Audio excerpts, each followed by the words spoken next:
Well, good morning. It is a joy-filled day. As Pastor Jared mentioned, Jon and Renee Hayden. We know most of you. We've been here at Mountain View for 7 years this time. We were here in the 90s when our children were young, and we'll get into that a little bit later in our testimony. But we're just so grateful to have this church. You know, when we came back 7 years ago, we went to other churches. We came out to Mountain View, and there was just something very special about Mountain View. And so then we joined a couple of months later, and it's just been just a wonderful time, wonderful families, met so many of you, and we've really had a joy-filled time. Should I move on? Okay. Okay, today we've been asked to talk about joy, and again, thank you for starting out. Joy to the world. The story we are going to tell today took place after we'd been married 9 years. Our firstborn son, Damon, was born in 1977 and brought joy to our entire family. Our daughter, Andriana, was born 2 years later in 1979 and brought more joy. We were so happy with our little family, just the way it was. And then tragedy struck. 3 days after Damon turned 4, on November 5th, we rushed him to the hospital because he could not wake up that morning. An EEG showed he had no brain function.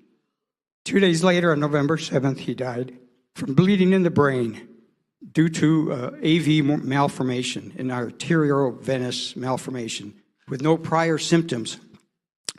Our joy was buried on November 10th. Okay. However, we had a 2-year-old daughter that we needed to live for. Not only did God help us, but he also spoke to our 2-year-old in a manner that gave both us and her peace. Every morning when we'd get up, I would go in her room, and Andriana would ask me, "Where's Buddy?" And Buddy was the name she had for him, her brother, her buddy. I would tell her, "He's with Jesus." And I'd point to a picture of Jesus that we had. How does a mother explain to a 2-year-old death? And I cried out, "Help me, Lord," and he did.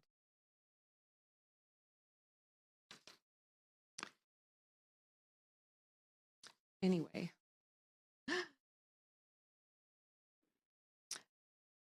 one morning I went to her bedroom again, and I was surprised to see her sitting up in bed and facing the bed that her brother used to sleep in. They were parallel in the room. And she asked me again, "Mama, where's Buddy?" And when I told her he's with Jesus, this time she said, "No, Mama, Buddy's bed." And then she said, "Damon, beautiful." I was taken aback at first. I actually felt fear, and then I realized that in the most very literal way that only a 2-year-old could understand, Jesus was there for her. He was on her buddy's bed and with her brother. And it just shocked me, but yet it was such a wonderful example how God reminded us that he was with us, and he gave us peace and even joy during one of the hardest seasons of our lives. And we would see him do it again. By the grace of God, we pulled through. After 14 months later, in February of '83, we were blessed with another son, Adam. When Adam was 5 months old, we took him for a routine checkup. And as the doctor was palpitating his abdomen, he excused himself and brought another doctor into the room to do the same.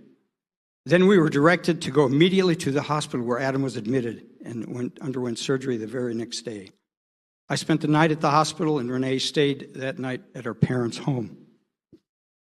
Well, I woke up the next morning with the song, and this is so incredible. On my lips and in my mind, I heard the song, "Blessed Assurance." Blessed assurance, Jesus is mine.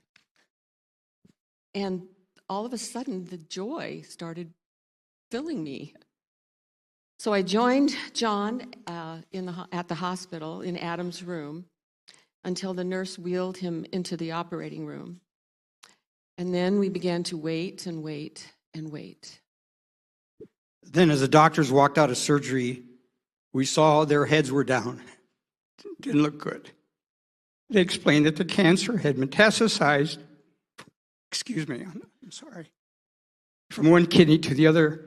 Tumors were on his liver, and the cancer was wrapped around the aorta, filling Adam's entire abdominal cavity. When he was finally released to come home, we were given a post-op directions and scheduled for regular checkups. Well, Jon returned to work, and I cared for Adam and Andriana during the day. One night, as I was rocking Adam to sleep, I just cried out to the Lord, Lord, you took one son. You got me through then. And whatever you do now, I know you'll get me through it. I will still trust and love you, no matter what. At that moment, I felt an incredible peace. And I heard the words whispered, read the red letters. While Adam and Andriana napped during the day, I filled my time reading Matthew, Mark, Luke, and John, focusing especially upon the words of Jesus written in red in my Bible. I felt him telling me, trust me, believe. Because Adam was so young, they could not risk treating him with chemotherapy or radiation. The oncologist decided to monitor the tumors. It gets better, folks, and the tumors with regular sonograms and exams. But as time passed, the sonograms were no longer showing signs of the tumor, and the doctor decided that another CT scan was warranted.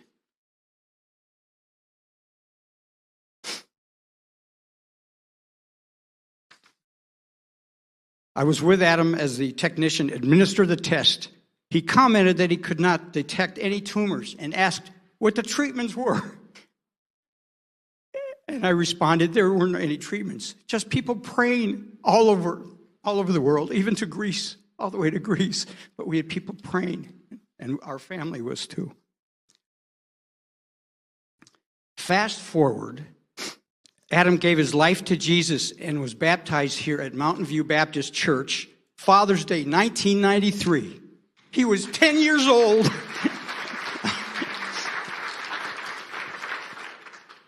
Adam is now 41 years old and has a 9-year-old son named Wyatt. And Wyatt knows the story about the scar on his daddy's abdomen.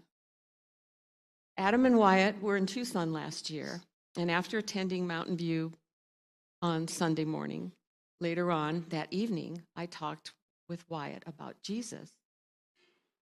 And Wyatt asked Jesus to come into his heart. What a privilege. What a privilege as his Nana to be able to do that. Adam has been through many trials and tribulations in his life. He and Wyatt have been settled in Heber City now for 9 years. The last time we were in Heber, Adam said to us on Sunday, get ready, we're going to church this morning. Can you believe it? And the name of the church is, wait for it, Mountain View Fellowship. What a coincidence. More joy our precious and merciful Lord has given us through the years. We just have to continue with our faith. We'll receive that joy because that's what he wants for us. I have a psalm that really spoke to us. Psalm 30, verse 6. Weeping may remain, but rejoicing comes in the morning.